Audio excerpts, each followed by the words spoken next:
তোমাদের জন্য latest update. Water ডিপার্টমেন্টে ৩,৩১৪টি শূন্যপদের যে বিজ্ঞপ্তির ব্যাপারে তোমাদের ওয়েট করছিলে, সেই বিজ্ঞপ্তি রিগার্ডিং তোমাদের কতগুলো ইনফরমেশন দেব এই ভিডিওতে। যেখানে তোমাদের সিলেবাস, তোমরা অনেকেই জানতে চাইছিলে যে স্যার এর সিলেবাসটা কি থাকবে। তোমরা অনেকেই জানতে চাইছিলে যে স্যার এখানে আমাদের আবেদন করতে গেলে কি কি যোগ্যতা প্রয়োজন, কোন পোস্টের জন্য কি কি যোগ্যতা প্রয়োজন। তোমরা অনেকেই জানতে চাইছিলে যে স্যার বেতন কত টাকা থাকবে, প্রত্যেকটা পোস্টের জন্য আলাদা আলাদা ভাবে। সম্পূর্ণ গুরুত্বপূর্ণ তথ্য এই ভিডিওর মাধ্যমে কভার করব। প্রত্যেকের জন্য খুবই গুরুত্বপূর্ণ ভিডিও হতে চলেছে, তার জন্য ভিডিওটাকে শেষ পর্যন্ত দেখো। এরকমই গুরুত্বপূর্ণ আপডেট পাওয়ার জন্য অবশ্যই চ্যানেলটাকে সাবস্ক্রাইব করে রাখবে, বেল আইকনটাকে অল করে রাখবে। তোমরা কোন জেলা থেকে এই ভিডিওটা দেখছো অবশ্যই কিন্তু কমেন্টে জানিও, প্রত্যেকে জানিও। তো চলো ভিডিওটা শুরু করছি।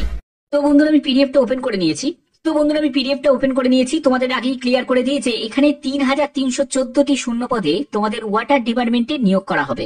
এই নিয়োগের জন্য অলরেডি আমি একটা ভিডিও দিয়েছি, কিন্তু তোমরা অনেকেই জানতে চাইছিলে যে স্যার সিলেবাসটা কি থাকবে, কোন এক্সামের জন্য কি কি প্যাটার্ন আমাদের ফলো করতে হবে, এখানে বেতন কত টাকা পাবো, প্রত্যেকটি তথ্য থাকছে এই ভিডিওতে। এবং তোমাদের কোন কোন পোস্টের জন্য কি কি যোগ্যতা প্রয়োজন সেটাও ক্লিয়ার করব। খুবই ইন্টারেস্টিং ভিডিও, প্রত্যেকের এই ভিডিওটা কিন্তু দেখা উচিত।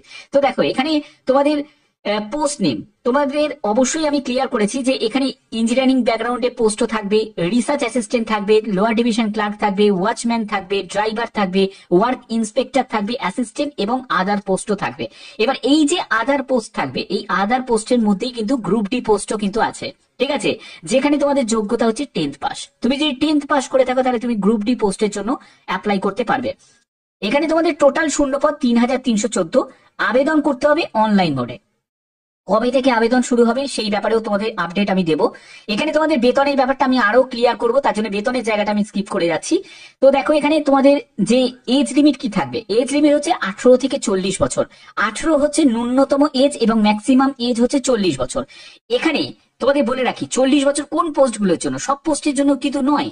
যে পোস্টগুলো তোমাদের এই যে যেমন research assistant, group B post, এগুলো কিন্তু এক্সপিরিয়েন্স ক্যাটাগরি পোস্ট, অর্থাৎ এই পোস্টের জন্য এজ লিমিটটা কিন্তু বেশি থাকবে। কিন্তু তুমি যদি এলডিসি ক্লার্কের জন্য আবেদন করো সেখানে কিন্তু এজ কম থাকবে, ঠিক আছে।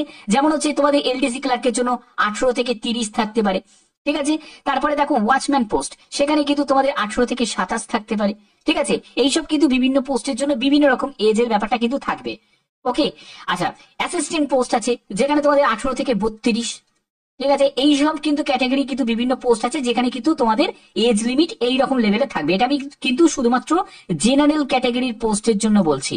বাট তুমি যদি এসসি এসটি ক্যাটাগরি থেকে হয়ে থাকো, মানে তুমি যদি একজন এসসি এসটি ক্যান্ডিডেট হয়ে থাকো, তুমি এই বয়সের ওপর আরো 5 বছর, ওবিসি হলে বয়সের ওপর 3 বছর রিল্যাক্সেশন পেয়ে যাবে। এবার তোমাদের অনেকের কমেন্ট এসেছে যে স্যার আমি পিডব্লিউবিডি ক্যাটাগরি থেকে, আমি কি আবেদন করতে পারি? নিশ্চয়ই আবেদন করতে পারবে। তুমি ওয়াচম্যানে আবেদন করতে পারবে না, বাট আদার যেসব পোস্টগুলো আছে সেগুলোতে তুমি নিশ্চয়ই আবেদন করতে পারবে। যোগ্যতা মাধ্যমিক, উচ্চ মাধ্যমিক, গ্রাজুয়েশন। আরো আমি ডিটেলসে আসছি। তোমাদের কোন ডেটে তোমাদের এই বিজ্ঞপ্তিগুলো ফুল নোটিফিকেশন জারি হবে সেটা ব্যাপারেও তোমাদের ক্লিয়ার করবো। দেখতেই পাচ্ছ ৩,৩১৪টি মতো শূন্য পদে হিন্দুস্তান নিউজ পেপারে কিন্তু এটা জারি হয়ে গেছে, অর্থাৎ এর বিজ্ঞপ্তি খুব শীঘ্রই কিন্তু প্রকাশিত হতে চলেছে। এবার এই ভিডিওর মেন বিষয়বস্তুর ব্যাপারটা আমি ফোকাস করছি, যেখানে হচ্ছে তোমাদের এডুকেশন কোয়ালিফিকেশন। দেখো জুনিয়র ইঞ্জিনিয়ার পোস্টের জন্য যদি আবেদন করো তারাই আবেদন করতে পারবে যারা ডিপ্লোমা করেছো, বিটেক করেছো, সিভিল নিয়ে, মেকানিক্যাল নিয়ে বা ইলেকট্রিক্যাল নিয়ে, তারা কিন্তু জুনিয়র ইঞ্জিনিয়ার পোস্টের জন্য যোগ্য, ওকে। অ্যাসিস্ট্যান্ট ইঞ্জিনিয়ার পোস্টের জন্য বিটেক, সিভিল, মেকানিক্যাল এবং ইলেকট্রিক্যাল ইঞ্জিনিয়ারিং নিয়ে যারা পড়াশোনা করেছো তারা অ্যাসিস্ট্যান্ট ইঞ্জিনিয়ারের জন্য আবেদন করতে পারবে। এবার এখানে ক্লার্ক এবং টাইপিস্ট তোমরা দেখতে পাচ্ছ দুটো ভাগ থাকবে। একটা হচ্ছে লোয়ার ডিভিশন ক্লার্ক যেখানে উচ্চ মাধ্যমিক পাস যোগ্যতা, আর একটা হচ্ছে তোমাদের এখানে clerk cum typist, clerk cum typist, clerk cum typist, জায়গাটা ছোট। আচ্ছা, ক্লার্ক কাম টাইপিস্ট। তো এই ক্লার্ক কাম টাইপিস্ট পোস্টের জন্য কিন্তু তোমাদের 12 প্লাস তোমাদের টাইপিং টেস্ট কিন্তু নেওয়া হবে, ঠিক আছে। এই দুটো কিন্তু তোমাদের থাকবে, ওকে। এবারে হচ্ছে তোমাদের প্রশ্ন জাগতে পারে যে স্যার টাইপিং পোস্টের জন্য আমাদের কেমন টাইপিং স্পিড আমাদের দরকার, যেখানে তোমাদের 35টি শব্দ প্রতি মিনিটে তোমাকে ইংলিশে টাইপ করতে হবে।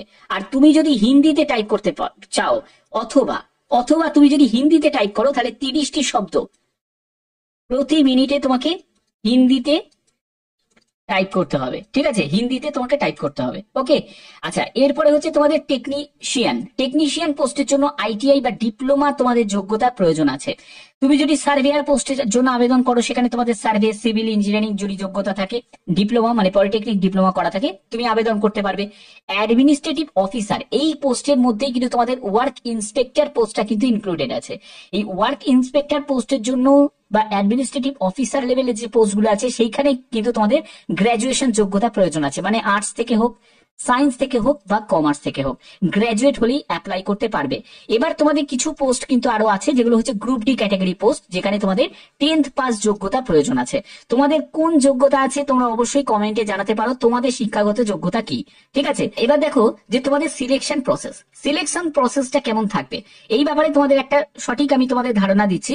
দেখো, তোমাদের জিকের ওপর প্রশ্ন থাকবে, তারপরে কোয়ান্টিটিভ অ্যাপটিটিউড থাকবে, রিজনিং অ্যাবিলিটি থাকবে, তারপরে হচ্ছে স্পেসিফিক নলেজ, সেটা হচ্ছে ইঞ্জিনিয়ারিং ব্যাকগ্রাউন্ড থেকে বা টেকনিক্যাল ব্যাকগ্রাউন্ড থেকে যারা আছো তাদের জন্য স্পেসিফিক তোমাদের ওই সাবজেক্টের ওপর কিন্তু প্রশ্ন থাকবে, আর ইংলিশ ল্যাঙ্গুয়েজ থাকবে। এই ব্যাপারটা আরো বিস্তারিত তোমাদের কাছে ক্লিয়ার করব। তো ইন্টারভিউ কিন্তু একটা কথা বলে দিই, ইন্টারভিউ কিন্তু সব পোস্টের জন্য থাকবে না। ইন্টারভিউ সেই পোস্টের জন্য থাকবে যেগুলো টেকনিক্যাল ব্যাকগ্রাউন্ডের জন্য, যেগুলো তোমার ধরো রিসার্চ অ্যাসিস্ট্যান্ট, এই পোস্টের জন্য কিন্তু তোমাদের ইন্টারভিউ থাকবে, ঠিক আছে। তারপরে অ্যাসিস্ট্যান্ট ইঞ্জিনিয়ার আছে, এবং আরো আপার লেভেলে যে পোস্টগুলো আছে সেই পোস্টগুলোর জন্য কিন্তু তোমাদের এখানে থাকবে, মানে গ্রুপ বি লেভেলের পোস্টের জন্য থাকবে। কারণ গ্রুপ সি গ্রুপ ডি তে তো আর ইন্টারভিউ থাকে না, কারণ এই যে মানে নিয়োগটা, এটা কিন্তু সম্পূর্ণ সেন্ট্রাল গভর্নমেন্টের একটা চাকরি। তো এখানে দেখো তোমাদের ডকুমেন্ট ভেরিফিকেশন, তুমি যে আবেদন করবে, আবেদন করার সময় যে যে ডকুমেন্টস গুলো তুমি ডেটাগুলোকে ইনপুট করবে আবেদন করার সময়, তার অরিজিনাল গুলো কিন্তু চেক করা হবে যখন তোমাদের ডিভিতে তুমি উপস্থিত হবে, ঠিক আছে। সেই ডিভিতে তোমাদের সম্পূর্ণ সত্যতাগুলো যাচাই করা হবে, যে ডেটাগুলো তুমি ইনপুট করেছো সেগুলো সঠিক। যদি ভুল হয় বা ভুল ভ্রান্তি থাকে, তাহলে কিন্তু সেখানেও কিন্তু তোমাদের ক্যান্ডিডেচার রিজেক্ট করে দেওয়া হতে পারে। এর জন্যই সঠিকভাবে সঠিক তথ্য দিয়ে তোমাদের আবেদন করতে হবে। যখন আবেদন করবে তার আপডেট কি আসছে সম্পূর্ণ তোমাদের কাছে তুলে ধরবো। এখানে এক্সাম প্যাটার্ন দেখো, তুমি যদি ইঞ্জিনিয়ার বা টেকনিশিয়ান পোস্টগুলোতে যদি অ্যাপ্লাই করো, তোমাদের এখানে যেটা থাকবে, জিকে থাকবে 25 কোশ্চেন 25 মার্কস, তারপরে কোয়ান্টিটিভ অ্যাপটিটিউড থাকবে 25 কোশ্চেন 25 মার্কস, রিজনিং অ্যাবিলিটির উপর 25 কোশ্চেন 25 মার্কস, এবং স্পেসিফিক সাবজেক্ট মানে তুমি যে ব্যাকগ্রাউন্ডে তুমি ইঞ্জিনিয়ারিং করেছো, যেমন হতে পারে তুমি সিভিল নিয়ে করেছো, তো সিভিলের উপর প্রশ্ন থাকবে, তুমি মেকানিক্যালের ওপর করেছো তো মেকানিক্যালের প্রশ্ন থাকবে, ইলেকট্রিক্যাল নিয়ে করেছো তো ইলেকট্রিক্যালের প্রশ্ন থাকবে, ঠিক আছে। সেখানে 50 কোশ্চেন 50 মার্কস, 125 কোশ্চেন 125 মার্কসের তোমাদের পরীক্ষা হবে। এটা ইঞ্জিনিয়ারিং ব্যাকগ্রাউন্ড দিয়ে যে পোস্টগুলোতে তুমি যদি অ্যাপ্লাই করো তাহলে, ঠিক আছে। সেখানে তোমরা কত সময় পাবে? 2 ঘন্টা সময় পাবে। নেগেটিভ মার্কিং নিশ্চয়ই থাকবে, 1/3 নেগেটিভ মার্কিং কিন্তু থাকবে, ঠিক আছে। প্রতিটি প্রশ্নের মান হচ্ছে 1 করে থাকছে, 2 ঘন্টা সময় পাবে। এটা হলো তোমাদের মানে এক্সাম। এটা হলো টেকনিক্যাল ব্যাকগ্রাউন্ড, মানে ইঞ্জিনিয়ারিং ব্যাকগ্রাউন্ড নিয়ে যাদের তাদের। এবার তুমি যদি নন টেকনিক্যাল ব্যাকগ্রাউন্ডে যদি তুমি অ্যাপ্লাই করো, তাহলে সেক্ষেত্রে তোমাদের কি সিলেবাস থাকবে? দেখো, তোমাদের জিকে এর উপর থাকবে 30 কোশ্চেন 30 মার্কস, তারপরে ইংলিশ ল্যাঙ্গুয়েজের উপর 30 কোশ্চেন 30 মার্কস, রিজনিং অ্যাবিলিটির উপর তোমাদের 30 কোশ্চেন 30 মার্কস, এবং কম্পিউটার নলেজের উপর 30 কোশ্চেন 30 মার্কস। এবার এই যে কম্পিউটার নলেজ, এই যে কম্পিউটার নলেজ, এটা কিন্তু ক্লার্ক পোস্টের জন্য, মানে ক্লার্ক কাম টাইপিস্ট পোস্টের জন্য। এগুলো কিন্তু সব পোস্টের জন্য নয়, কিন্তু যে পোস্টগুলোতে তুমি আদার্স যে পোস্টগুলোতে অ্যাপ্লাই করবে, সেখানে কিন্তু তোমাদের এইখানে কিন্তু তোমাদের ম্যাথ যুক্ত হয়ে যাবে। ম্যাথ থাকবে, মানে কোয়ান্টিটিভ অ্যাপটিটিউডের উপর প্রশ্ন থাকবে, ঠিক আছে।